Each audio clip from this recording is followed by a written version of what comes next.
ಮತ್ತೆ ರೇಷ್ಮೆ ಬಂದಿದೆಯಲ್ಲ ನಮ್ಮ ರಾಜ್ಯದಲ್ಲಿ, ರೇಷ್ಮೆಗೆ ಅವನೇ ಜನಕ. ರೇಷ್ಮೆದು ಮೊದಲಿನ ಏನು ಬೆಳೆ ಇದೆ, ನಾವೊಂದು ಸುಲ್ತಾನ್ ಕಡ್ಡಿ ಅಂತ ಹೇಳಿ ತಂದವನೇ ಅವನು. ಪರ್ಷಿಯಾದಿಂದ ಅವನು ತರಿಸಿ ನಮ್ಮನ್ನು ಇದು ಮಾಡಿದ್ರು. ಇವತ್ತು ನೀವೆಲ್ಲ ರಾಮನಗರಲ್ಲೆಲ್ಲ ಹೋದ್ರೆ ಬರೀ ಮುಸ್ಲಿಮ್ಸೇ ಜಾಸ್ತಿ ರೇಷ್ಮೆ ವಿಲೇಜರ್ಸ್ ನಡೆಸೋರು, ವ್ಯಾಪಾರ ಮಾಡೋರು ಎಲ್ಲ ಅವರೇ ಜಾಸ್ತಿ. ಅದು ಅಲ್ಲಿಂದ ಬಂದಿರ್ತಕ್ಕಂಥದ್ದು. ಸೊ ಇವೆಲ್ಲ ಟಿಪ್ಪು ಸುಲ್ತಾನ್ ಬಗ್ಗೆ ಇದೆ ಅಂತಕ್ಕಂಥದ್ದು. ಮತ್ತೆ ಅವರು ನಂಜುಂಡೇಶ್ವರ ಅವನೊಂದು ಆನೆಗೆ ಕಣ್ಣು ಹೋಗ್ತದೆ, ಕಣ್ಣೋದಾಗ ಅವನು ನಂಜುಂಡೇಶ್ವರನಿಗೆ ಅರ್ಕೆ ಮಾಡ್ಕೊಳ್ತಾನೆ. ಅರ್ಕೆ ಮಾಡ್ಕೊಂಡಾಗ ಅವನಿಗೆ ಆನೆಗೆ ಕಣ್ಣು ಬರ್ತದೆ. ಆಗ ಅವನು ಇವತ್ತು ಕೂಡ ಒಂದು ಪಚ್ಚೆ, ಇವತ್ತು ನಂಜುಂಡೇಶ್ವರನ ಲಿಂಗು ಮೇಲೆ ಇಟ್ಟ ಪೂಜೆ ಮಾಡ್ತಾನೆ.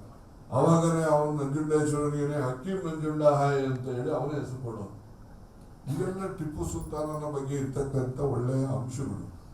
ಎಲ್ಲ ಎಲ್ಲಿ ಅಂತದ್ದು ಕೊಡಗಲ್ಲಿ ಅವನ ಪ್ರಭುತ್ವವನ್ನು ಪ್ರಶ್ನೆ ಮಾಡಿದಾಗ ಅವನು ರೂಪ್ಲೆಸ್ ಆಗಿ ಅದನ್ನು ಸಪ್ರೆಸ್ ಮಾಡಲೇಬೇಕಾಗ್ತದೆ. ಇದೆಲ್ಲ ಹಂಗೆ ಮಾಡ್ಬಿಟ್ಟ, ಹಿಂಗೆ ಮಾಡ್ಬಿಟ್ಟ, ಮಾಡಿರೋದನ್ನೇ ಹೇಳಲಿ, ಅವನೇನು ಒಳ್ಳೇದು ಮಾಡಿದಾನೆ ಅದನ್ನು ಹೇಳ್ಬೇಕಲ್ಲ. ನಮ್ಮ ಮಕ್ಕಳುಗಳಿಗೆ ಇತಿಹಾಸ ಸ್ಪಷ್ಟವಾಗಿ ಗೊತ್ತಾಗ್ಬೇಕು.